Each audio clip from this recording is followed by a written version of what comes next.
कच्चे तेल की तेजी ने जहां जुलाई में ग्लोबल फूड प्राइसेस को ऊपर पहुंचाने में भूमिका निभाई, वहीं अब खाद्य बाजारों की महंगाई के पीछे एक और बड़ा खतरा सामने आ रहा है। आपको बता दें, इस बार चिंता सिर्फ तेल की नहीं बल्कि सीधे अनाज की सप्लाई को लेकर आ रही है।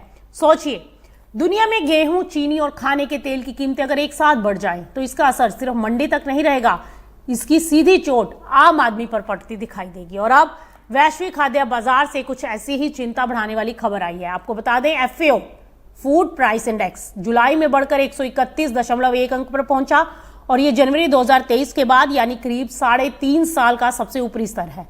और इस तेजी के पीछे सबसे बड़ी वजह में अनाज, चीनी और वेजिटेबल ऑयल की बढ़ती कीमतें शामिल हैं। सबसे ज्यादा ध्यान खींच रहा है इस समय गेहूं की कीमत। जुलाई में विदेशी गेहूं कीमतों में महीने दर महीने करीब 5.5% से ज्यादा की तेजी आ गई। अब सवाल यह है कि इतना गेहूं महंगा क्यों हो रहा है। दरअसल इसके पीछे ब्लैक सी से होने वाले एक्सपोर्ट्स में रुकावट, रूस यूक्रेन युद्ध और दुनिया के प्रमुख गेहूं उत्पादक क्षेत्रों में मौसम को लेकर बढ़ती चिंताएं अहम कारण है। क्योंकि ब्लैक सी दुनिया के सबसे बड़े गेहूं एक्सपोर्ट रूट्स में शामिल है। यहां अगर युद्ध या शिपिंग संकट बढ़ता है तो ग्लोबल मार्केट में गेहूं की सप्लाई प्रभावित होने का खतरा बढ़ता है। और सिर्फ ब्लैक सी ही नहीं बल्कि यूरोप में भीषण गर्मी और हीट वेव ने भी अनाज की फसलों को नुकसान पहुंचाया है।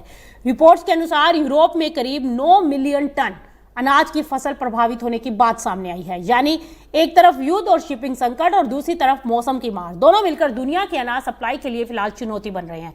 अब इसमें एक और बड़ा फैक्टर भी जुड़ गया है और वो है अल नीनो का खतरा।